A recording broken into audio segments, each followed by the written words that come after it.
De novo, boa tarde. Agradeço a compreensão de vocês pela minha ausência quando eu cheguei bastante enjoado na viagem, muitas curvas, etc. Então eu estava ali me refazendo e a harmonização musical parece que acelerou o processo do refazimento. Parece um passe de mágica, né? Gostaria de agradecer o carinhoso acolhimento de vocês, agradecer ao Whindersson pela 13ª vez hoje, pela articulação em ter organizado esses estudos e palestras junto às casas espíritas. Agradecer ao meu companheiro Robson. Eu costumo falar que a gente não se conheceu alguns dias atrás, a gente se reencontrou nessa encarnação, né? Eu, Robson, Whindersson, Sandra e companhia, da afinidade de pensamentos.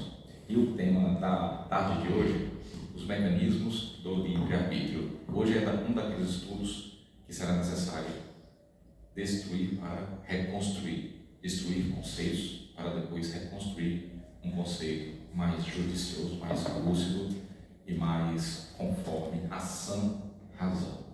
O entendimento que nós iremos adquirir hoje acerca de livre-arbítrio, ele se assemelha ao entendimento da espiritualidade superior, mas precisamos encadear raciocínio, né? Para que nós não confundamos livre-arbítrio com fatalidade ou fatalismo. É bom logo no início do estudo nós deixarmos de lado o que é fatalidade e o que é fatalismo, através do entendimento de fatalidade e fatalismo. Tem muita gente que confunde livre-arbítrio com fatalidade e com fatalismo. Fatalismo, ele é filho predileto da doutrina nihilista, onde infelizmente muitas pessoas estão submetidas a ela, porque o fatalismo fala que tudo, absolutamente tudo, já está escrito. Nada pode ser modificado por nós. Isso é o fatalismo. Então somos mero fantoches e seremos mero fantoches, desde quando nascemos até o dia de desencarnar. Isso aí é fatalismo. E é um pensamento muito perigoso, né? Achar que tudo, absolutamente tudo que acontece já estava destinado a acontecer. E a gente não pode mudar de nenhuma forma o que há de vir, o que virá a acontecer. Então isso aí meio que cai por terra qualquer ideia de mérito, de responsabilidade, de culpa. Não existe. Se tudo é escrito, né? Já está escrito que eu vou matar, já está escrito que eu vou roubar, já está escrito que eu não vou matar, que eu não vou roubar. Então não existe mérito de culpa se está tudo escrito. Não tem nem lógica isso, não tem nem como a gente abordar no campo da razão a questão do fatalismo. Fatalidade. Fatalidade é aquilo que está no campo da ciência, é um axioma já abordado pelos diversos campos científicos e é inquestionável. Fatalidade é o que de fato vai acontecer. Você pega essa garrafa de água aqui e soltar, como a gente sabe que uma das 4 forças do universo é a força gravitacional, eu sei, por conta disso, que essa garrafa, seguindo esse axioma, vai cair. Porque uma das 4 forças que existem é a força da gravidade, né? Então isso é uma fatalidade. Se eu soltar essa garrafa, ela vai cair. Outra fatalidade. Todos nós, independentemente do grau evolutivo que se encontra hoje, será um dia espírito puro. É uma fatalidade? Hitler será espírito puro um dia. É uma fatalidade? É uma fatalidade. É uma fatalidade. Não importa quanto tempo, 1 trilhão de anos. É uma fatalidade. Deus não nos criou perfeitos. Deus nos criou perfectíveis, né? Deus criou algum espírito que vai ficar estacionado, parado, moralmente? Não. Então, isso é fatalidade. Lei de causa e efeito é uma fatalidade? Pagar a dívida perante um banco divino é uma fatalidade? Fica melhor assim, né? Que lei de causa e efeito. Quando fala de lei de causa e efeito, na mesma hora já vem na nossa mente: lei está ali, ó, olho por olho, dente por dente, aqui se faz, aqui se paga, blá blá blá, né? Então é melhor a gente falar pagar dívida perante a nossa própria consciência ou perante o banco divino, que é a mesma coisa. É uma fatalidade? As dívidas que são geradas perante a consciência ou perante o banco divino serão pagas. É uma fatalidade, não tem como escapar disso. Ninguém ficará estacionado ad eterno. Outra fatalidade. fatalidade. Então, fatalidade é o que há de acontecer, né? Agora, livre-arbítrio. Livre-arbítrio. Eu acho que, sei lá, 99% da população da Terra tem uma interpretação equivocada. Como nós, espíritas, herdamos conceitos, entendimentos, costumes das religiões pelas quais nós passamos, mesmo que já tenhamos nascido em berço espírita, a gente herdou espiritualmente, concorda? O entendimento, isso é cultural, isso está tão enraizado, impregnado na nossa estrutura psíquica, esse modo de pensar em relação ao livre-arbítrio, quanto no modelo cultural que é apresentado acerca de livre-arbítrio. Vamos a um exemplo. Cheguei em casa, eu não aprovei com a conduta da minha esposa e eu agi com agressividade verbal. Quando eu gritei, quando eu xinguei minha esposa, nesse exemplo que eu estou dando, eu fiz isso por conta do meu livre-arbítrio, sim ou não? Sim ou não? Sim. Sim? Livre-arbítrio? Ok. Na briga de trânsito, a pessoa desceu do carro e bateu no outro motorista. A pessoa que bateu no outro motorista, ele o fez por conta do livre-arbítrio dele? Sim ou não? Sim, né?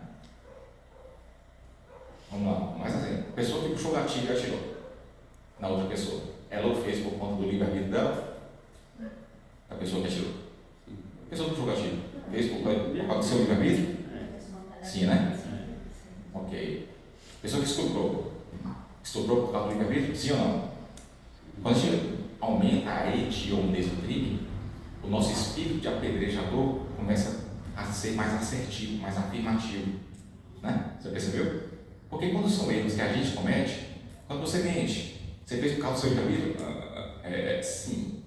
Quando matou um assassino puxa o gatilho? Sim, com certeza. A gente já se apressa, porque a gente não mata mais, né? Já matamos muitos, mas hoje não. Então, quando é o outro, a gente se apressa, a gente tem mais convicção. Foi livre-arbítrio. Quando é a gente, foi livre-arbítrio. Não é assim? Mas você percebeu que a resposta de todo mundo foi livre-arbítrio. Não importa se é do erro que nós ainda somos capazes de cometer, ou se é de um erro que a gente não comete mais, mas o coleguinha ainda comete, porque está no prézinho ainda da escola. Mas todo mundo tem o mesmo entendimento, né? Você lembra que eu falei, a primeira coisa que eu falei depois que eu dei boa tarde? Que a gente vai destruir, desconstruir para depois construir.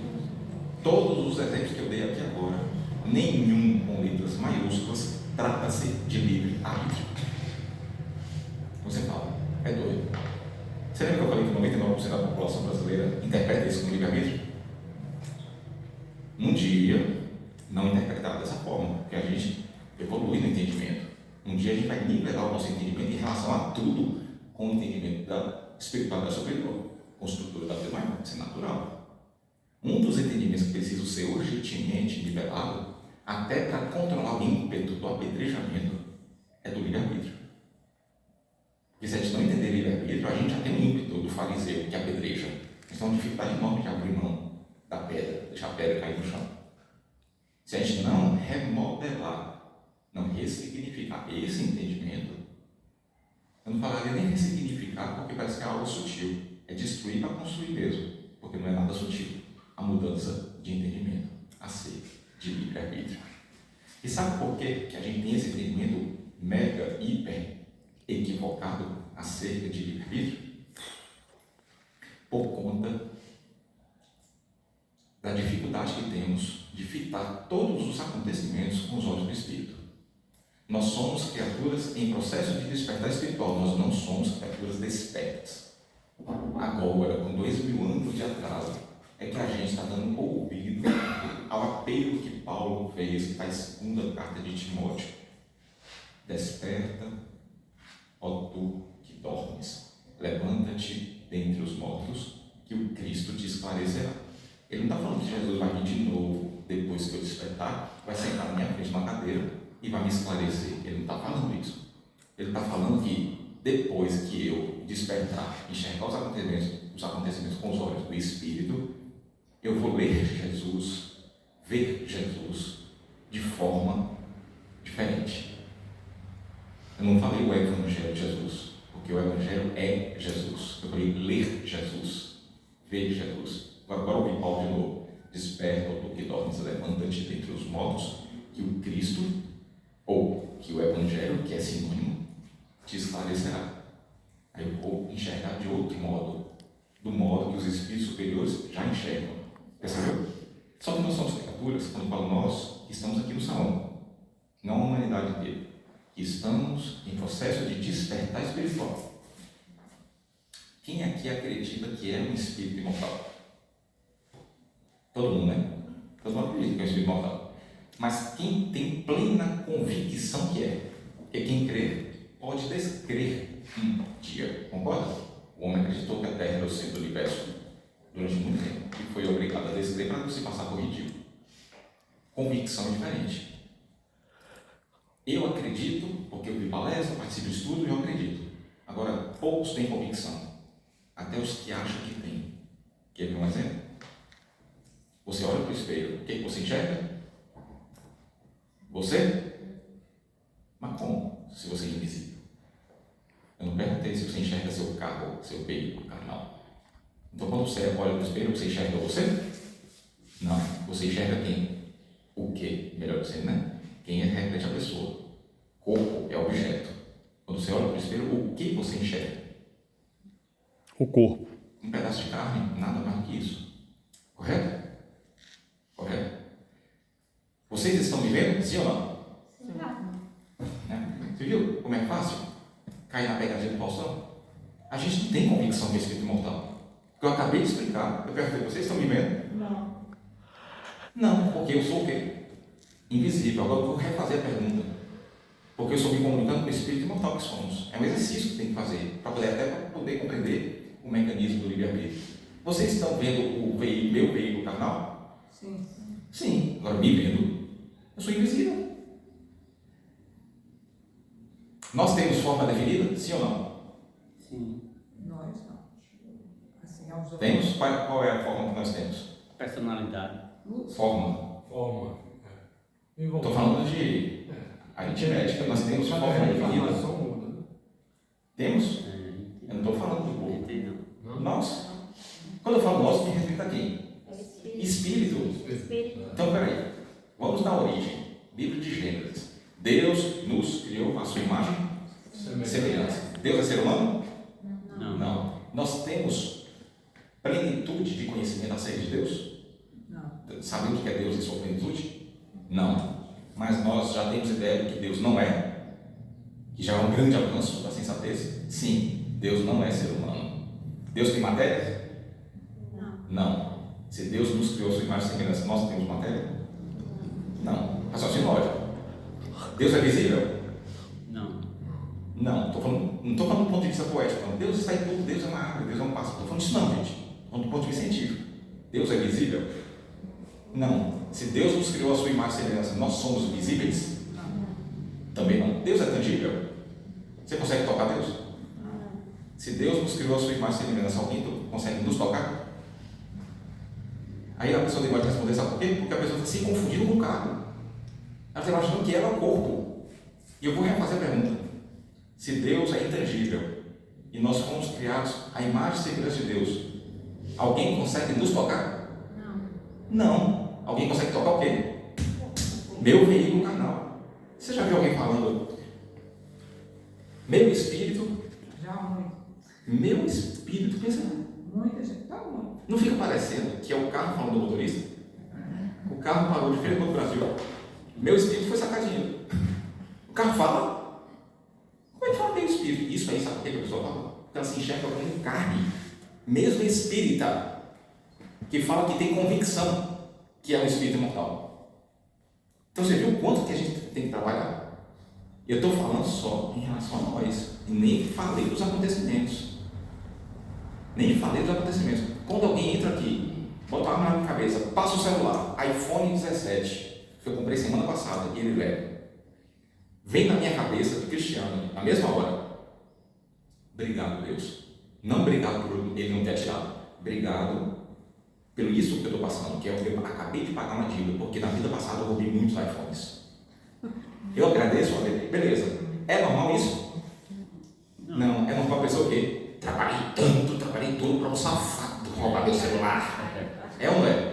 espírita que vai no ESD, que vai de palestra, pensa dessa forma. Pensamento muito enraizado no agora, no niilismo, no fatalismo, inclusive.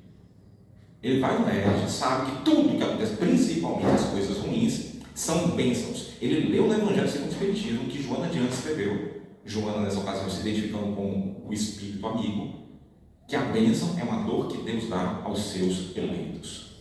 Ela estudou, viu essa parte, passou o marca-texto amarelo. Aí o médico dá a notícia: você está com câncer. E a pessoa: por que eu? Tem tanto bandido por aí, por que eu? Aí vai ver Joana: a dor é uma bênção. Ela não falou maldição, ela falou bênção. Pagamento de dívida, oportunidade de pagar dívidas pesadas perante o banco divino. Você percebeu? A pessoa é convicta que é um espírito imortal, mas na hora dos acontecimentos do dia a dia, age como se fosse uma porta, como se fosse um bicho. Que um leão age assim, tudo bem, orangotango. Agora a gente, no estado de consciência que a gente alcançou, estudioso da doutrina espírita, estudioso de Joana, imagina a nossa interpretação em relação ao livre-arbítrio. Totalmente contorcida, deturpada, equivocada. Eu fiz essa introdução toda só para você ter ideia de como é comum a gente se equivocar em relação a muitos entendimentos. O livre-arbítrio é um deles. A gente se equivoca em relação a muitos entendimentos. Como seria mais fácil se a gente já realmente tivesse convicção que somos espíritos imortais? Olhar no espelho e ver: é meu carro. Como é que você está? Aí a pessoa responder: eu estou ótimo, o meu corpo está com problema no rim e no coração. Responder já naturalmente assim, como o espírito deve responder. Não falei espírita, falei espírito deve responder. Como é que você está? Eu estou bem, estou resignado. Às vezes o meu ânimo se altera por conta das doenças do meu corpo orgânico. Porque esse câncer que eu estou sentindo aqui, às vezes altera meu ânimo. Mas eu, espírito, estou bem. Tentando me manter resignado e de bom ânimo. Apesar do meu carro não estar tão bem assim. O médico falou que eu morro semana que vem. Ou melhor, o médico falou que o meu corpo morre semana que vem. Porque eu sou imortal. Só que para a pessoa responder assim o tempo todo, ela tem que o quê? Se vigiar. Se policiar, não se vigiar. Correto? Quando eu for responder: eu sou espírito imortal. Então qual é a resposta que eu devo dar? De tanto ela se policiar e dar a resposta da forma como um espírito encarnado deveria responder, um dia, com o passar das encarnações, ele vai responder como espírito. Né? O desafio de estar no mundo sem ser do mundo é o maior desafio que o ser humano, no nosso degrau evolutivo, encontra. O desafio de estar no mundo sem ser do mundo é o maior desafio que o ser humano, nesse degrau evolutivo, se encontra. Não é fácil, é fácil. Ainda mais que vem a amnésia. A gente reencarna. Implora a Deus antes de reencarnar. Todas as dores que a gente enfrentou, a gente não pediu a Deus, a gente foi de joelho e implorou a Deus para a gente ter. Porque a gente não conseguia descansar a nossa consciência, nossa mente no plano espiritual. A gente sofria de dor moral. Cristiano, onde é que está escrito isso? Na segunda parte do livro Céu e Inferno, no capítulo Código Penal da Vida Futura. Como é? Que são as 3 etapas da corrigida do erro. Primeira, arrependimento. Segunda, expiação. Não é assim? A gente aprende no prezinho da doutrina espírita, lembra? Aí quando chega na hora de pagar a dívida, que a gente implorou a Deus o câncer, a gente implorou a Deus a dificuldade financeira, depender dos outros para sobreviver, a gente implorou, a gente não pediu não, a gente implorou. Olha como que isso é diferente do que a gente tem aprendido nas catequeses da Bíblia. Não é diferente? Bastante diferente. Então o que a gente tem que fazer a partir de agora? Ressignificar. A gente está na doutrina espírita. Talvez a primeira vez que a gente é espírita nessa encarnação. Só que a gente está tentando quebrar um paradigma milenar. Porque quantas encarnações a gente aprendeu diferente? Concorda? Sem falar que a gente ainda está muito apegado às sensações sutis da matéria. E que isso dificulta bastante o processo de ressignificar. Né? Então a gente precisa ressignificar livre-arbítrio. A maioria das pessoas aqui, se não de forma unânime, respondeu que toda vez que alguém puxa o gatilho, que estupra, que mente, que rouba, Você percebeu que os exemplos que eu dei sempre foram coisas erradas? Eu não falei nada de coisa certa? Não foi coincidência, não, foi proposital. Todo mundo respondeu o quê? É livre-arbítrio. Sendo que nunca foi livre-arbítrio. Não foi. E a gente vai entender isso a partir de agora. Mas ficaria muito mais fácil se a gente tentasse, fizesse o esforço de raciocinar com o espírito imortal. De criatura realmente em estado avançado de despertar, e não em estado inicial de despertar. Senão fica realmente difícil de compreender livre-arbítrio. Ok. Toda vez que eu cometo um erro, uma infração à lei de Deus, uma luzinha aqui se acende, chamada culpa. Vamos fazer uma brincadeira, culpa, ok? É possível, cientificamente, tecnicamente, apagar a luzinha culpa na mesma encarnação do equívoco? É possível? Tem como apagar a luzinha culpa na mesma encarnação em que a gente cometeu erro?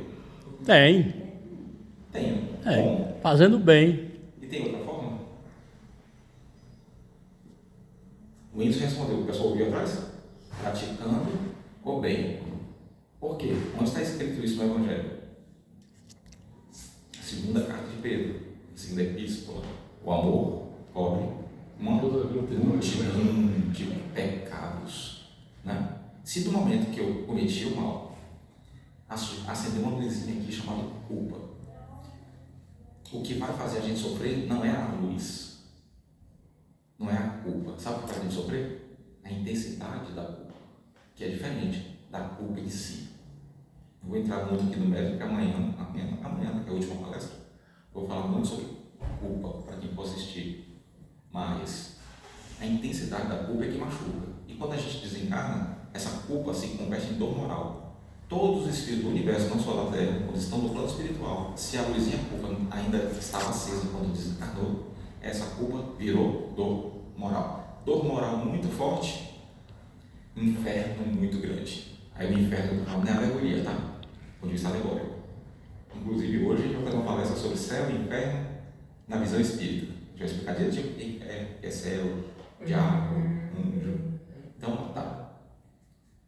Dor moral muito fraquinha, inferno pequenininho. Né? Dor moral nenhuma. A pessoa está no céu, do ponto de vista alegórico, fantasioso. Certinho? Geralmente a gente desencarna e nós temos dor moral. Porque se a gente não tivesse nenhuma dor moral, quer dizer que a gente não teve o quê? Equívoco. Se a gente não teve equívoco, o que a gente está fazendo na Terra? Num mundo atrasado com a Terra? A gente teria que estar pelo menos num mundo ditoso para frente, não na Terra. Né? Então, geralmente a gente desencarna e tem dor moral no plano espiritual. E como que eu vou resolver isso? A intensidade dessa dor, ela guarda relação direta com o equívoco que eu cometi? Sim ou não? Vou repetir a pergunta. A intensidade da dor que eu estou sentindo no plano moral, ela guarda relação direta com a natureza do crime cometido? Com a quantidade de vezes que eu cometi o crime? Com a gravidade do erro? Sim ou não? Não. Então ela guarda relação com o quê? O que define a intensidade da dor moral? A minha evolução, o meu autoconhecimento. Exatamente. Como que Joana de Ângeles fala isso? No livro Homem Integral. Quando fala Joana de Ângeles, todo mundo sabe quem é Joana de Ângeles, né, gente? Como é que ela fala isso no livro Homem Integral? Ela fala assim, ela faz uma pergunta que ela mesma responde. Qual é o propósito da reencarnação para o ser humano na Terra? A pessoa vai responder, evoluir. Só que evoluir serve para todo mundo, concorda? Até para o animal. Ela foi específica. Qual é o papel da reencarnação para o homem na Terra? E ela responde, o assenhoramento da nossa própria existência. Quanto mais a gente reencarna, mais nós nos assenhoramos acerca de nós mesmos como espírito. Mas discernimento entre o certo e o errado, a gente adquire. Então, se a pessoa, na hora que cometeu um erro, ela já se assenhorou muito da sua própria existência, ela vai sofrer muito, muito. Então, a intensidade do moral guarda relação direta com quanto que a pessoa se assenhorou de si mesmo quando cometeu o erro, e não com a gravidade do erro em si. Deu para entender? Ok. Aí a pessoa está no mundo espiritual, sofrendo de dor moral, ela não vai conseguir nem repousar os olhos, ela vai fechar o olho, ela já vai ouvir o grito do irmãozinho dela que ela feriu. E ela vai ficar vários anos assim, 50 anos, 200 anos, até a próxima reencarnação. Então não é um dia sofrendo com aquele grito na mente. Ai, socorro, meu braço, meu olho. 200 anos sofrendo. Até que a gente vai ficar de joelho, antes da reencarnação, obviamente, vai implorar a Deus para sofrer o que fizemos, o outro sofrer. Ok. Deus geralmente não concede tudo que a gente pede. Imagina aí o capataz. Sabe o que é capataz? Era uma profissão antigamente que fiscalizava os escravos. Sei. Lembra? Na fazenda, né? Na fazenda. Aí o que ele fazia? O capataz. Quando o escravo fugia, ele capturava e estava chibotado. Se o escravo era renitente, era teimoso, quebrava as pernas. Aí quero ver fugir. Só não matava porque ele era um bom reprodutor de escravos, sexualmente falando. Mas quebrava as pernas para não fugir mais. Ou cegava os olhos. Uns quebravam a perna, outros cegavam os olhos. Quero ver, foge agora. Era assim, era comum, inclusive. Natural. Abusar sexualmente da esposa do escravo necessário, normal. Aí a pessoa desencarnou. Vem aquele peso terrível na consciência. Aí ele implora para na próxima encarnação sofrer um acidente, ter os ossos quebrados, sentir a dor do osso quebrado, depois outro acidente para poder ter os olhos furados, depois ser preso injustamente, depois ser abusado sexualmente na prisão, tudo na mesma encarnação, porque ele fez isso com todo mundo. Deus vai conceder? Não, a gente concederia, né? Porque a gente é criatura atrasada, né? Vingativa, punitiva, grosso, apedrejador. Deus. Se o que a gente está pedindo pode causar um suicídio, ou seja, eu vou me matar porque eu não estou suportando o peso, Deus não concede. Deus faz uma proposta. Eu vou dividir a sua dívida em 100 parcelas.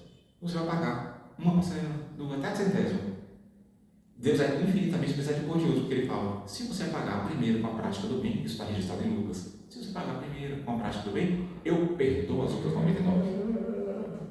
Um amor cobre uma multidão de pecados, lembra? Só que geralmente a gente não consegue fazer isso. A gente reencarna, vem esquecimento, a gente se entrega aos nossos maus pentores e a gente esquece da excelente proposta do gerente do banco. Paga primeiro com a prática do bem, que aí você não vai precisar nascer com glaucoma, você não vai precisar andar de cadeira de roda. A gente esquece da proposta e não paga com a prática do bem. A gente continua sendo pessoa egoísta, blá blá blá. Mas a proposta está lá. Aí Deus fala, você concorda? E eu, concordo. Posso mandar redigir o contrato reencarnatório? Pode. Beleza. Redige o contrato. Eu vou sofrer um acidente, vou quebrar o pé, vou ficar de bengala. Eu tinha pedido para ficar de cadeira de roda, ou tetraplégico do pescoço para baixo sem morrer, mas eu sabia que eu não ia aguentar, que eu ia me matar. Então, eu sofri um acidente, vai cair em cima do muro, vai quebrar o pé, vai bengala. O resto da sua encarnação, na outra encarnação é igual, a mesma coisa, durante 100 encarnações. Vai ter um problema de visão grave, você vai ter que usar óculos de fonte de garrafa. Mas não vai ficar sério. Na outra encarnação, a mesma coisa. Né? Mas se você pagar com bem, só nessa encarnação você passa por isso. Proposta boa, né? Eu esqueço. Quando eu chego, sabe por que eu acho que eu não vou conseguir cumprir? Porque na hora de reencarnar, eu vou falar, proposta maravilhosa. Está no contrato lá. A cláusula da expiação. Botei o acidente de carro, vou quebrar os pés, vou dar de bengala. Só que essa cláusula, presta atenção, que essa parte é importante para compreender livre-arbítrio. Essa cláusula é cláusula de exceção. Porque Deus não quer que ninguém sofra, nem Hitler, nem o estuprador, nem o assassino, ninguém. Dá para imaginar que Deus quer que alguém sofra? Então ele não poderia criar sua lei baseado nisso. E Deus não quer. Qual é a cláusula principal? A cláusula pétrea, que está em todo o contrato reencarnatório. O amor cobre uma multidão de pecados. Isso vale para quem? Para todas as criaturas, da mais atrasada à mais adiantada. Que Deus não trata nem um filho diferente. Todos. Entendeu?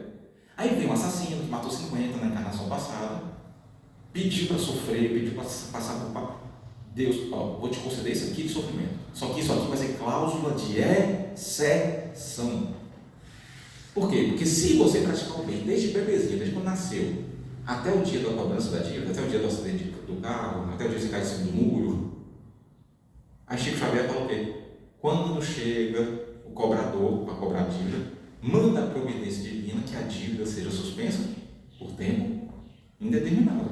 Era hoje o acidente do carro, mas você está sendo um bom pai, você está sendo um bom um companheiro de trabalho, um colega de trabalho, um vizinho. Hã? Então, vamos suspender. No dia que você deixar de ser um bom vizinho, um bom pai, um bom companheiro, aí sim vem o acidente do carro. Aí sim você cai sobre o mundo. Deu para entender? Faz sentido, não faz? Mas você percebeu que o sofrimento na carne é cláusula de exceção?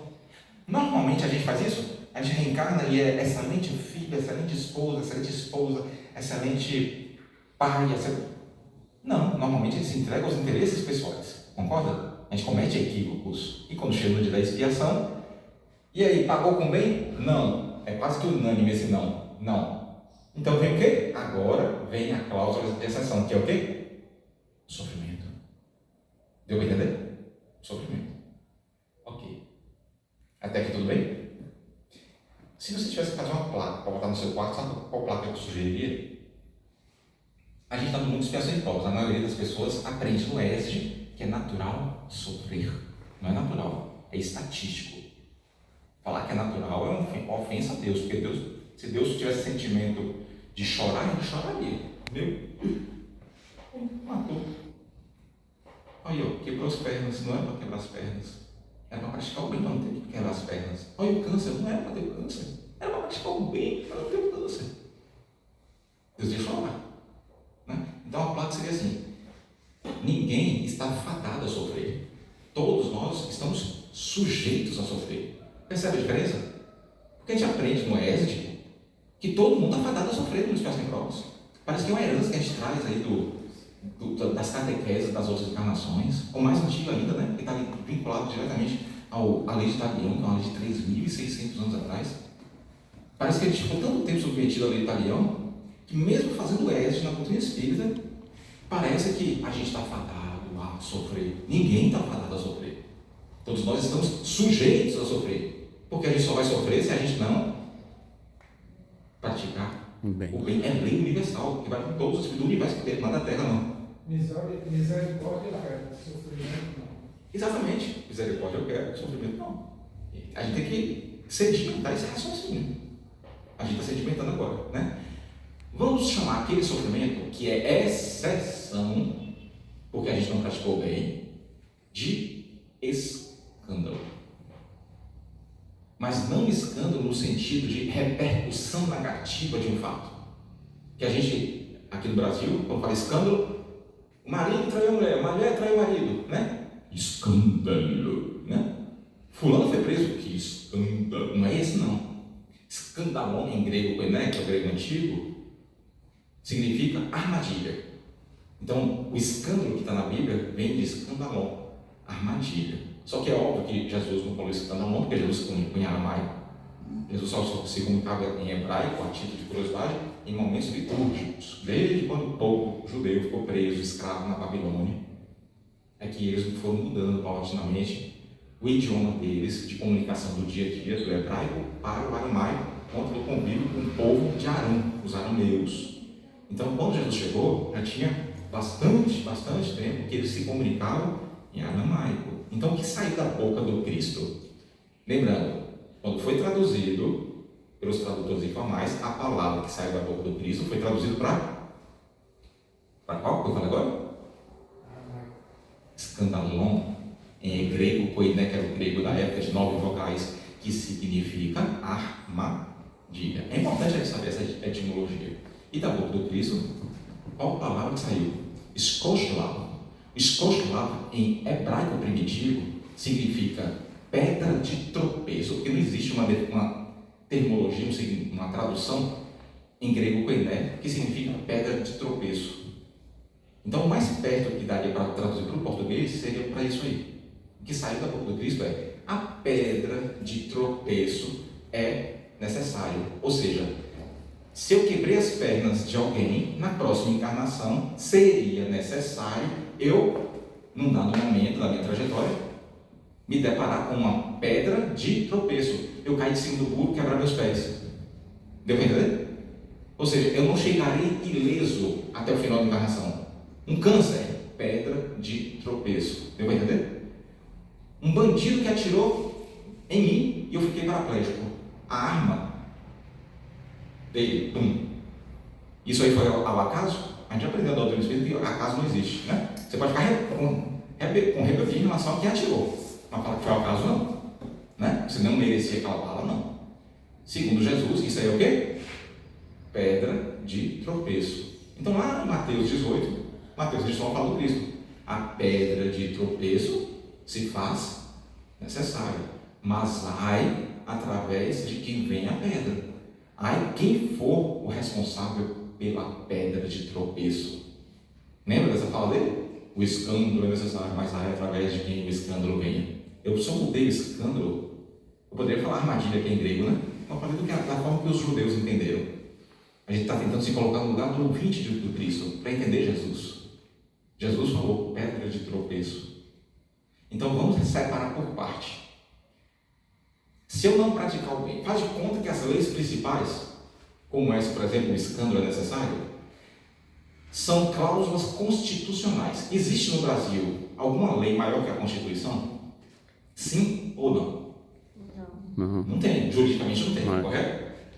Existem leis infraconstitucionais? Várias, até as leis condominais são infraconstitucionais, lei do inquilinato, correto? Alguma lei infraconstitucional pode ser superior à lei constitucional, sim ou não? Não. Então, perceba, uma coisa que a gente aprende na faculdade de Direito. A lei constitucional, além dela ser insuperável, ela é o cimento que liga uma lei à outra.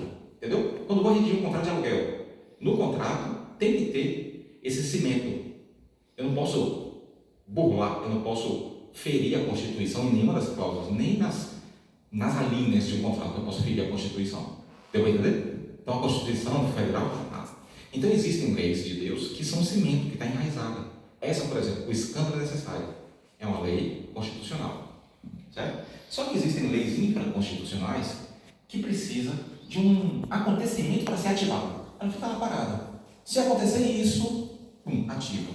As agências reguladoras, por exemplo, ela fica quietinha. Mas se alguém infringir uma lei de trânsito, entendeu? Vamos pegar uma lei infraconstitucional que fica parada. Qual? O amor cobre uma multidão de pecados. Ela está paradinha. Então, se a pessoa não praticar o bem, o que vai acontecer? Constituição. O que a Constituição diz? O escândalo é necessário.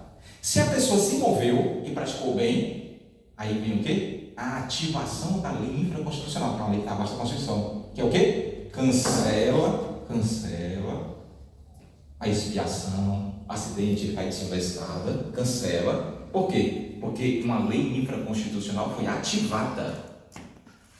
O amor cobre uma multidão de pecados. Foi ativada. Deu para entender até aqui? Ele não vai ter que cair de cima da escada e quebrar o pé. Porque o amor cobre uma multidão de pecados. Está dando para compreender essa analogia que eu estou fazendo? Beleza. Eu reencarnei, a probabilidade de eu praticar o bem e me livrar da Constituição, da lei constitucional, é muito pequena, concorda? Por quê que é muito pequena? Porque é difícil praticar o bem? Não, porque eu tenho as minhas más inclinações, meus maus pendores. Então, se eu fui um capataz, que eu quebrei as pernas, feri, ceguei, etc., estuprei as escravas, e Deus parcelou essa dívida, você vai ter um balcão, você vai ser assediado sexualmente, você vai quebrar os pés. Eu não vou te dar tudo que você está pedindo, eu vou te dar um pedacinho do que você está pedindo, que isso aí você suporta, você não vai se matar. Até aí tudo bem? Eu aceitei. Qual é a probabilidade de eu escapar disso? Pequena, muito remota. Por quê? Porque eu me conheço. Eu me conheço. Imagina aí se eu matei 50 na encarnação passada. Qual a probabilidade de eu matar 0 nessa? Seja racional. Esquece seu espírito apedrejador. Qual é a probabilidade, se eu matei 50 na encarnação passada, de nessa eu não matar nenhuma? Qual a probabilidade do aluno que tirar 0 e 1 na prova de inglês começa a tirar 10, 8, 9, 10? Na semana que vem, vai ter prova semana que vem. Aí o aluno que historicamente só tira 0, 1, 0, 0, 1. Aí do dia para a noite, ele vira nativo do idioma inglês. Ele tira 10 até na fluência. Qual a probabilidade disso acontecer? Pequena ou muito pequena? Muito pequeno. Quase nula. Agora, qual a probabilidade de 0 e 1 na nota do inglês, ele tirar 3 ou 4? A probabilidade aumentou muito? Aumentou, não aumentou? Então, a probabilidade de uma pessoa que matava 50 nessa encarnação matar 0 é a mesma. É quase nula. Para quem tem a mente fantasiosa, milagre existe, blá blá blá, fala, o discurso é todo contrário. Não, mas Deus pode operar no coração dele, blá blá blá. Na minha mente, eu sou muito cético. Por isso que eu fui ateu até 2012. Vou ter probabilidade estatística, correto? A pessoa vem cometendo uma série de infrações morais, normal, na idade espiritual que ele se encontra, normal. A gente já foi assassino, ladrão, estuprador, ele vem cometendo. Só que a natureza não dá saltos, ninguém vira santo da noite para o dia. Ele pediu a Deus, implorou, Deus falou, pratica o bem, porque está em todos os contratos, é uma cláusula pétrea, Deus tem filho predileto. Só que para a realidade dele, daquela pessoa, de escapar do sofrimento, é muito remota. Por quê? Porque ele sabe das más inclinações que ele possui. Até aqui tudo bem? Estou indo bem devagar com cuidado para entender livre-arbítrio. Correto? Só que ele quer muito não sofrer. Aí eu vou fazer uma pergunta capciosa. Uma pergunta para espíritas. Quiz espírita. De acordo com a lei da natureza, é possível alguém fazer uma programação reencarnatória programando praticar o mal? Sim ou não? Sim ou não? Vamos lá. Quando a pessoa é muito infantil espiritualmente, ele não tem nem discernimento entre encarnado e desencarnado. Aí algum espírito benfeitor programa a reencarnação para ele. Se é espírito benfeitor, a resposta já é não, não tem como. Quando ele adquire certa lucidez espiritual, ele já está naquela vibe de preciso evoluir. Porque ele adquiriu o quê? Lucidez espiritual. Quando ele adquire essa vibe, preciso evoluir, existe a possibilidade dessa criatura que já começou a se despertar como espírito, perceber mundo encarnado, mundo desencarnado. Existe a possibilidade de ele programar para praticar o mal? Não. Eu quero matar 55 agora, porque 50 foi pouco. Existe isso? Não, sabe por quê? Porque ele ficou 200 anos sofrendo e ele implorou a Deus para sofrer na pele, na carne que fez o outro sofrer. Então existe alguma chance de ele programar? Eu sou masoquista espiritual, eu quero matar 50 agora, estuprar o dobro. Existe isso, gente? Não. Então o que existe é totalmente o oposto. Eu não quero sofrer, porque Deus fez uma proposta maravilhosa. Se você quiser ser livrado do estupro, deixar de ser estuprado, porque ele pediu para ser estuprado 30 vezes. Deus sabia que ele ia cometer suicídio. Não, você vai ser estuprado uma vez.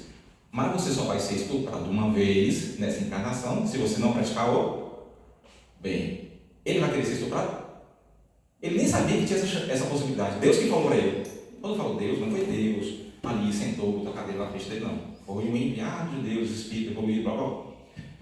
Ele vai querer aproveitar a oportunidade, concorda? Bom, eu achei que só podia me livrar dessa dor moral se eu fosse estuprado, se eu tivesse a perna quebrada, fosse cegado. Mas já que existe a possibilidade de praticar o bem e me livrar dessa dor, o que ele vai gravar no coração dele antes de reencarnar? Pensa comigo. O que ele vai gravar no coração dele antes de ele ir para a carne? Eu preciso praticar o bem. Mas ele vai falar isso só uma vez? Vai virar um mantra. Um mantra. Eu preciso praticar o bem. Eu preciso. Alguém chama ele, para. Eu preciso praticar o bem. Ele fica concentrado ali. Eu preciso praticar o bem. Eu preciso. Isso funciona? Esse mantra de ficar repetindo o que precisa. Funciona. Lembra da história de Chico, da mãe de Chico, a dona Maria João de Deus, que combinou, Chico que conta isso, que combinou com a dona Cidália Batista, que foi a madrasta de Chico, a boa graça que acolheu Chico. E no plano espiritual ela recebeu a dona Cidália Batista, que ela desencarnou quando Chico era adolescente, abraçou, agradeceu a dona Cidália, muito obrigado por ter cuidado do meu filho. Você aceita nascer minha filha na próxima encarnação? E a dona Cidália, sério? Eu gostaria muito. E o que você gostaria de ser? Uma aptidão que você gostaria de ter, que você nunca teve nenhuma encarnação. Aí ela falou, eu gostaria muito de tocar piano, nunca toquei nenhuma encarnação. E a dona Maria João de Deus falou, então vou imprimir no meu coração, pedir a Deus, eu imprimir com muita força, para que eu te coloque uma aula de piano, quando você tiver 8 anos.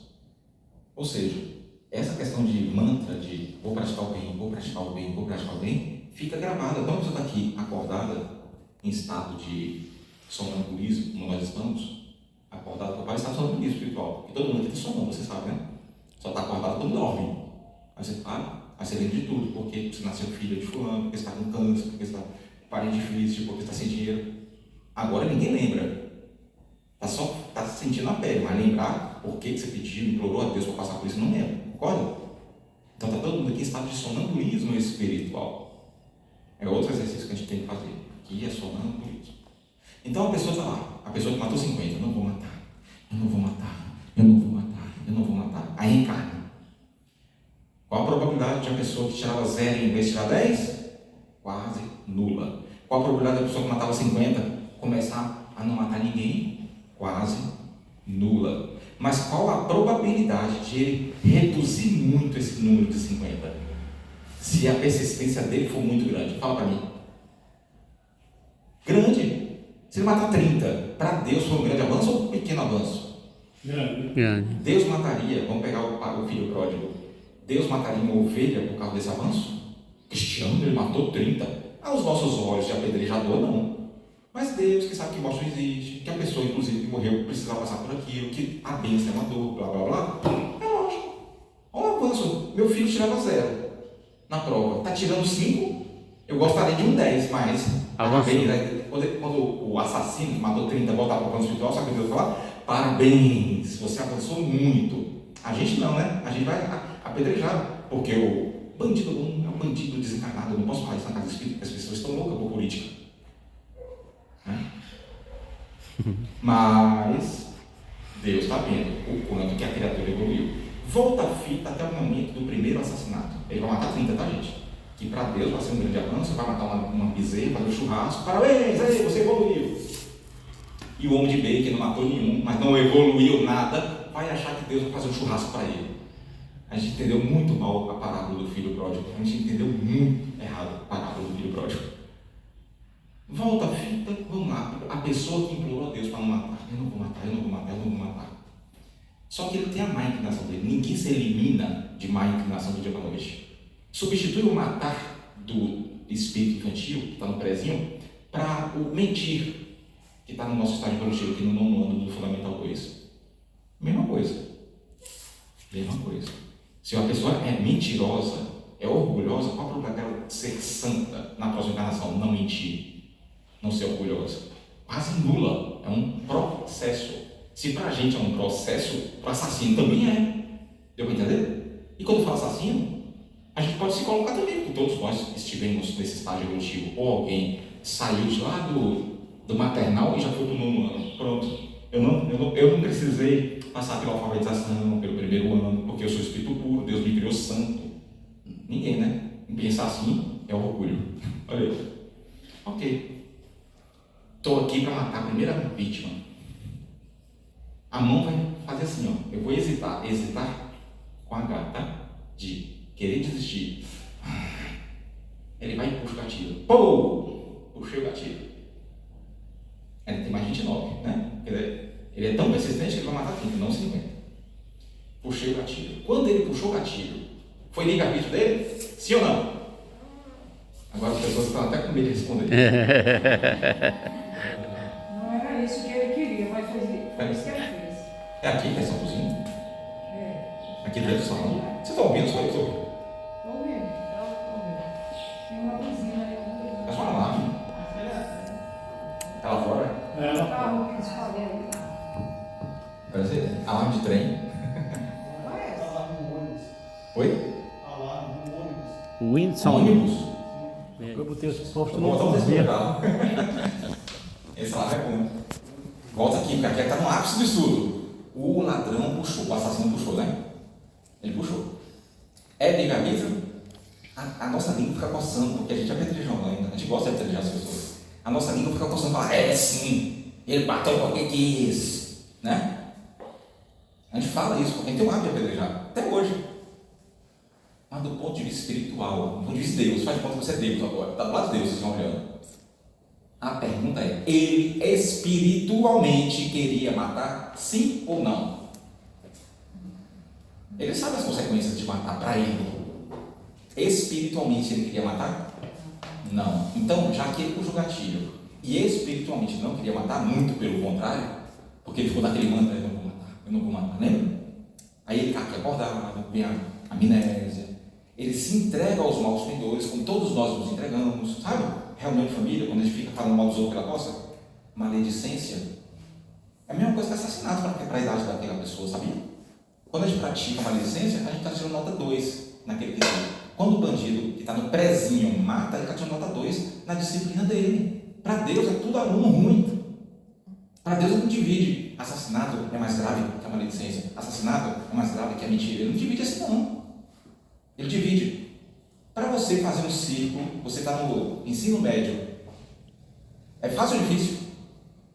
É fácil. Então, se a pessoa do ensino médio fizer o círculo, a nota que ela vai vencer é meio ponto, de tão bobo que é. Agora, o aluno do maternal, se fizer o círculo, a nota tem que ser 10. Percebeu? Deus enxerga dessa forma. Ficou claro agora como é que Deus nos enxerga os nossos erros, os nossos equívocos? Não foi Deus que redigiu aqui a código penal, não. A lei de Deus funciona um pouquinho diferente. Ok. Se a pessoa que puxou o gatilho não o fez por livre-arbítrio, ele fez por quê? Aí você vai ficar começando a procurar nomes, significados na sua cabeça. Porque livre-arbítrio você sabe que não foi, né? Qual é o livre-arbítrio dele? Eu falei aqui antes de reencarnar. Qual é o livre-arbítrio dele? Não matar. Ele tentou gravar isso nele. Vamos pegar aqui para o nosso estágio evolutivo, porque o espírito apedrejador dentro da gente fica interferindo. Então vemos aqui. A gente falou, não vou falar mal dos outros pelas costas, eu não vou falar mal dos outros na reunião de família, eu não vou falar mal dos outros no churrasco de família, eu não vou falar mal dos outros. A gente reencarna. Ficou melhor, né? Porque não é o assassino, é a gente. Aí a gente não vai apedrejar a gente mesmo, porque a gente não apedreja a gente mesmo, né? Aí qual é a probabilidade de a gente falar mal dos outros na reunião de família? Pequena, média ou grande? Grande, mas vamos falar bem menos do que na última encarnação. Quando a gente fala mal dos outros, vamos falar maledicência, que é o nome do crime. Quando a gente comete maledicência, quando eu falo crime, nós vamos de Deus, tá?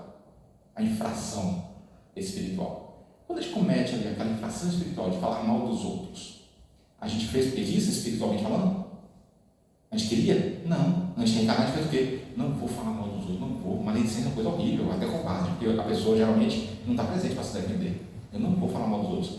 Se a gente falou mal, digamos aí, 800 vezes na última encarnação, é até pouco, né? A gente fala mal dos outros muito mais do que isso, né? Na encarnação. Se a gente falou mal 2.000 vezes e a gente gravou no nosso psiquismo que a gente não vai falar mal, pode ser que a gente seja um excelente aluno e fale 800 vezes mal dos outros. Deus mataria um bezerro quando a gente chegasse lá? Sim. Por quê? Deus olha a evolução, não a quantidade de vezes que praticou mal. A evolução espiritual. É isso que Deus olha. Lembra da parábola do filho pródigo? O pai olhou o dinheiro que você gastou da herança. Ele olhou isso? Não, meu filho evoluiu, ele voltou e matou o bezerro. Deus olha a evolução. Matou 50, matou 30 agora? Mata o bezerro. Nossa, ele saiu de 50 para 30. É isso. Então, se o cara puxa o gatilho, não é livre-arbítrio, isso todo mundo já entendeu. Não concordou muito por causa do orgulho, mas já entendeu. Então é o quê? Aí a gente vai buscar palavras, né? Por falta de palavras, vamos chamar a partir de hoje de arrastamento. Ele foi arrastado a puxar o gatilho por quem? Pela força do hábito. Deu para entender? Arrastamento. Má inclinação. E ele se saiu muito bem, porque quando ele morreu, ele, ao invés de matar 49, 48, que seria um avanço horrível, um pouquinho, é a mesma coisa que o inglês saiu do 0 para 1. Ele foi para 30. Deu para entender? Avançou muito. E na próxima encarnação, se ele mantiver essa persistência, de 30 ele vai para quanto? Para 15. Nossa, 50% de avanço é muito avanço. E depois, daqui a algumas encarnações, que ele já vai ter saído do Fundamental 1, da primeira série do Fundamental 1, ele já vai estar na quinta série. Não vai matar ninguém, ele vai roubar, vai fazer outros crimes, falar mal da vida dos outros, mentir. Né? Se vai descer quando é elogiado. Mas matar não. Mas ele foi persistente 5 encarnações. O que é 5 encarnações do Espírito? Não é nada. Para a gente é muita coisa. Para Deus é o quê? Nada. Faz assim, ó. 5 encarnações. 1000 anos. Não é nada. Concorda? É assim, ó. Eu preciso de 5 encarnações para parar de matar. Eu estou matando 50 ainda. E ele é muito bom. Ele é dedicado. Ele está estudando. Ó, do 0 agora eu estou estudando 3. Agora eu estou estudando. Manda outra prova aí. Tirei 5. E agora? Pronto, agora eu fiquei fluente no inglês. Estou praticando no máximo e no máximo. Fiquei fluente no matar. Deu para entender? Se eu puxei o gatilho, quer dizer o quê? Arrastamento. Se eu não puxei o gatilho, a probabilidade de eu não puxar é muito pequena, concorda? Se eu vim matando 50, e se eu não puxei, qual o nome que a gente dá? Se eu puxei, arrastamento. Porque o meu desejo central é não matar. Bota essa palavra na sua cabeça, desejo central. Desejo do espírito. Se eu não puxei, ou melhor, se eu puxei, arrastamento. E se eu não puxei, é o quê? Livre-arbítrio. Você falou o quê? Livre-arbítrio. Eu vou só adicionar, fazer uma correçãozinha. Cumprimento do livre-arbítrio. Qual era o livre-arbítrio dele? Não matar. E na hora da prova, ele não matou. Então, esse nome a gente vai falar. Cumprimento, se cair no Enem desse ano. Cumprimento do livre-arbítrio, se ele não matou. Se ele matou, arrastamento. Na reunião de família, se eu entrei no barquinho da maledicência e falei mal, arrastamento, porque eu não queria falar mal, espiritualmente. E se eu resistir, botei um copo de água na boca, o André Luiz recomendou, André Luiz não, Lísias, né? O enfermeiro de André Luiz. Tô doido para falar mal da minha sogra, né? Falar mal de que a gente não conhece. Você fica só pensando. Fica só pensando. Né? Ó, presta atenção. Uma coisa é não falar mal. Você não vai sair do barquinho da maldade, sabia? Ué, mas eu não falei mal. Só que você está gostando de ouvir o mal. A gente só sai do barquinho da maldade porque não falar mal é deixar de remar o barquinho da maldade. Se você gosta de ouvir, você ainda tripula no barquinho da maldade. Quando você passa a incomodar, a pessoa está falando mal, está falando da vida dos outros. Hoje, graças a Deus, nessa imperfeição, acho que já tem algumas encarnações que tem um pavor de maledicência. Quando alguém chega aqui e fala, quando alguém pergunta se você é separado, divorciado, sua ex-esposa fazia como assim? Eu prefiro não falar, porque para eu falar, eu vou ter que diminuir ela. Então eu prefiro não falar. E a pessoa fica na curiosidade, porque não tem outra forma de falar a minha opinião, ou os fatos como aconteceram, sem diminuir a imagem dela. Entendeu? Quando eu chego na reunião de família, está lá aquela fofoquinha, já fica afastado. O mais afastado possível para eu não ouvir. Então, pelo menos nesse quesito, eu sou bastante imperfeito, mas na maledicência não, tem dá até arrepio. Mas digamos que a pessoa ainda gosta, ou não fala, ou gosta de ouvir, está no barquinho do maldade. Ou se não está remando, está tripulando. Né? É um processo. Depois de 5 encarnações, se ela for persistente, ela vai ter asquereza. Não quero nem chegar perto do grupinho que fala mal dos outros. O movimento espírita mais tem, concorda? As briguinhas, os melinhos do movimento espírita. Porque não fica mal do outro, eu posso. Né? Espírita. Né? Agora vamos lá para o outro lado, para encerrar o estudo. Ficou claro que é livre-arbítrio? Não foi fácil, não. Olha o tanto de cuidado que eu tive que fazer, de introdução, etc., para poder a gente adquirir convicção. Mesmo o orgulho falando o contrário, não, ele matou o que é isso, né? Olha o quanto que o apedrejador, é até bom, porque a gente vê o quanto que o apedrejador interfere no nosso modo de pensar. Não interfere? Interfere bastante. Agora, a pessoa que teve a bala na cabeça. A pessoa não puxou o gatilho. Ela vai ter que morrer? A pessoa resolveu não estuprar. Ela vai ter que ser estuprada? Sim ou não? E aí? A pessoa que passou no bosque 3 horas da manhã e o estuprador falou não, contra todas as probabilidades, porque ele tirava 0 em inglês, a chance era de tirar 0 de novo ou 1, ele foi lá e tirou 3, pum, logo na vez dela. Aí o ser humano que fita os acontecimentos pelos olhos da carne vai falar o quê? Graças a Deus, Deus é o Senhor, Deus livrou ela, e pronto. Você vê lá nos comentários do Facebook, isso. Graças a Deus. Pensamento equivocado. Foi ela que implorou a Deus para ser estuprada, por quê?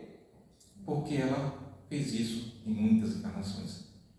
E a forma dela ficar quente com a consciência é ou pratica o bem, ou sofre o que fez outro sofrer. É lei da natureza. Deus não permite que nenhum filho seu sofra inutilmente, porque Ele nos ama muito mais do que nossa mãe nos ama, porque nosso pai nos ama. Então, espiritualmente, vamos ser racional. Esquece esse negócio de mente poética. Graças a Deus, com a salvação. Ela vai ser estuprada? Uma semana depois, a espiritualidade vai organizar tudo para que a dívida seja paga. Se ela chegou àquele ponto de pagar a dívida com a dor, é porque ela não vinha praticando o quê? O bem. O amor cobre. O amor, uma multidão de pecados. Chegou na cobrança da dívida. O cara não puxou o gatilho, ou melhor, não estuprou, ou não roubou, ou não bateu. O que importa? A programação dela.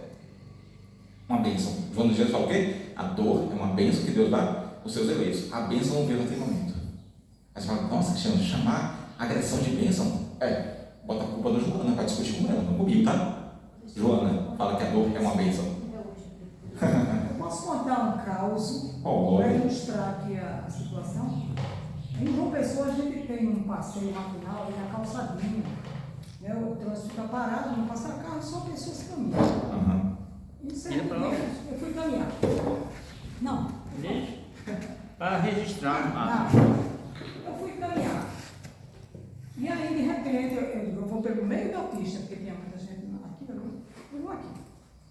De repente, uma pessoa chega do meu lado que era uma amiga, colega de faculdade. Fazia 20 anos que ela não me via, nem vice-versa. Ela disse: que alegria da luz eu me encontrar aqui. Eu estou muito feliz de ter lhe reencontrado. E eu também, vamos caminhar. Daqui a pouco eu observei que aqui da calçada as pessoas começaram a sumir. Foi ficando vazia a rua. Daqui a pouco ela também morreu. E eu fiquei sozinha no meio da pista. Aí quando eu encontrei algo errado, todo mundo foi embora, inclusive a minha amiga está muito feliz de ter me encontrado numa carreira dessa, nem me avisou que ia correr. Quando eu me virei, lá vinham 3 rapazes, uns assim quase da sua altura. Então não tinha mais ninguém na rua, para onde eles iam? Para o meu lado.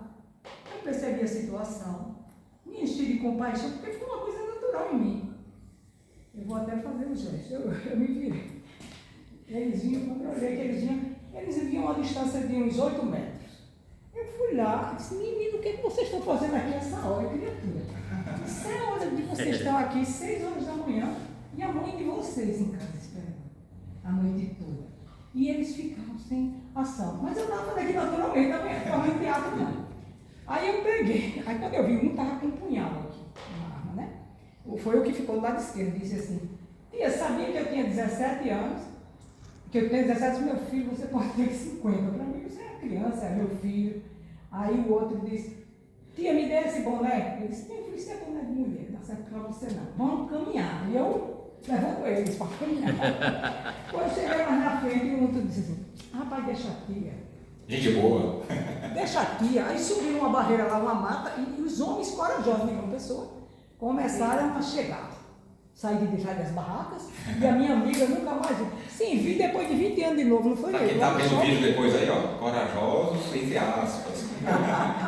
Mas eu, nessa hora, eu só senti mesmo, foi compaixão naquela Pô, olha que conduto bacana. Que sirva que nos sirva de exemplo, né, gente? Mas é perigoso também, viu? Vem alguém se assaltar, menina, essa arma aí, tira esse 38 aí, vem cá. Não, não faço. Se pedir o boné, entregue. Mas nessa hora, pra mim, eu estava lidando com crianças. Seu anjo de guarda estava limpo. Agora vamos, presta atenção. A pessoa que se livrou. Eu vou trocar o estupro porque é um crime que acontece todo dia. Que a pessoa que foi estuprada implorou, porque ela estuprou pessoas na vida passada e tal. Mas eu vou trocar por roubo, certo? Ou violência, certo? Ou latrocínio, que é os dois. Roubo seguido de violência. Ok. A pessoa: não vou roubar nem vou agredir. Né? A pessoa que tinha que ser roubada e agredida, ela escapou? Agora vamos lá. Por que ela está passando por aquelas situações de ter que ser roubada? Ela tem que ser roubada? Ela tem que ser roubada? Vamos resgatar Jesus, Mateus 18? O escândalo foi Jesus que falou, filho, não. O que quer dizer escândalo mesmo? Escândalo? Armadilha necessária? Não, Cristiano, eu não gostei de armadilha, não queria que da forma que saiu da boca de Jesus. A pedra de tropeço é necessária? Segundo Jesus, não segundo Cristiano, não. Segundo Jesus Cristo, sim ou não? Sim. Então ela tem que passar por aquilo, mesmo que a pessoa tenha declinado, a pessoa que agredir, sim, semana que vem. O que a espiritualidade faz para que isso aconteça?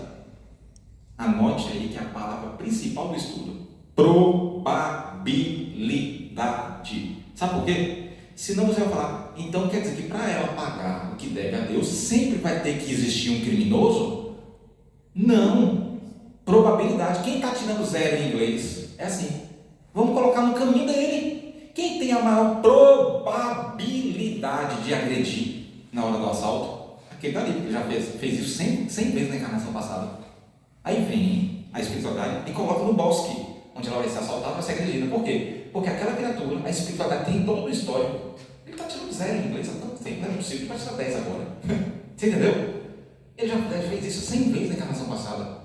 Mas a espiritualidade quer que ele faça aquilo? Jesus quer? Deus quer? Não. Mas qual é a probabilidade dele fazer?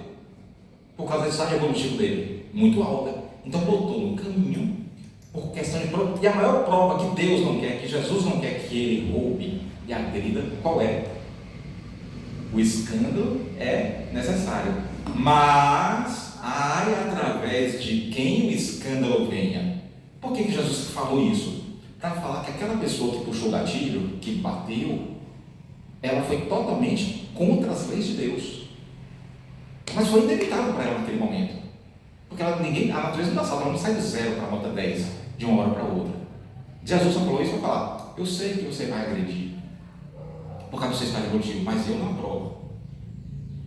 Aí a pessoa foi lá e foi agredida. Você não precisava ter sido agredida, porque você podia ter praticado bem. Mas já que você não praticou bem, tudo bem. Por uma questão de probabilidade, a gente vai botar você no caminho de alguém que está tirando 0 em 1 naquela disciplina de agredir. Deu para entender, gente? Então, o escândalo necessário é porque ela não cumpriu com a cláusula principal. O amor cobre uma multidão de pecados. A pessoa que agrediu, Jesus não aprova, mas ele sabe que é normal no processo evolutivo, que ninguém vira santo da noite para o dia, que a pessoa está tirando 0 em 1. Aí vem a espiritualidade e coloca. Lembra da pergunta do livro dos Espíritos? Quando Kardec pergunta: se alguém tiver que desencarnar num acidente de escada, os espíritos vão fazer um degrau e ficar podre? Mais ou menos essa pergunta. É que eu lembrei agora dessa pergunta. Qual foi a resposta do Espírito de Verdade? Não. Ele vai intuir a pessoa que está descendo a escada a pisar num degrau que já está podre. Probabilidade. A espiritualidade não vai fazer a pessoa puxar o gatilho, assim como também não vai fazer o degrau ficar podre. Deu para entender? Essa questão do degrau é muito filosófica, tá? Para a gente sair para esses outros exemplos. A espiritualidade não sugere ninguém estuprar. Probabilidade, qual é a chance daquela pessoa estuprar? Infelizmente ela vai estuprar. Qual é a chance? É alta, porque ela estuprou 100.000 vezes na última encarnação. Deu para entender? Aí se a pessoa não estuprar, porque ela gravou no coração que ela não quer fazer isso, a espiritualidade vai comemorar? A espiritualidade que organizou tudo aquilo? Vai, óbvio que vai. Só que eles vão ter um trabalho danado para pegar aquela pessoa e botar no outro bosque. Ele vai ter outra pessoa com probabilidade de assaltar e agredir. Deu para entender? Quem sofre o escândalo só sofre porque não praticou bem. E quem puxa o gatilho só puxa porque ele foi arrastado a puxar. Arrastamento. Correto? O mau pendor dele, que está tirando nota baixa, nota baixa, nota baixa. Deu para entender até aqui? Então, esse é o esclarecimento de livre-arbítrio. É fácil entender? Não. Tem que ir com cuidado. Lembra que eu falei lá atrás? É um encadeamento de raciocínio. A gente tem que ter um esforço muito grande para enxergar tudo sobre os olhos do Espírito. É todo um processo. Se eu estivesse explicando isso aqui para Emmanuel, para ele é fazer assim, né? Porque ele enxerga os acontecimentos com os olhos do Espírito há muito tempo. Não é verdade? Agora nós, e eu me incluo muito nisso, enxergamos todos os acontecimentos ainda muito com os olhos da carne. Então tudo demanda esforço. Esse grau de compreensão, que a espiritualidade já compreende há muito tempo, demanda esforço. Mas esse é o caminho. Então, livre-arbítrio, você viu alguém na televisão falar, matou. Aí você pode falar para o seu parente, você não vai entender o que eu vou falar, mas ele não fez isso por livre-arbítrio. Até explicar. Mas você sabe que não foi livre-arbítrio, é arrastamento. Que o Mestre Jesus nos abençoe hoje sempre. Muita paz a todos.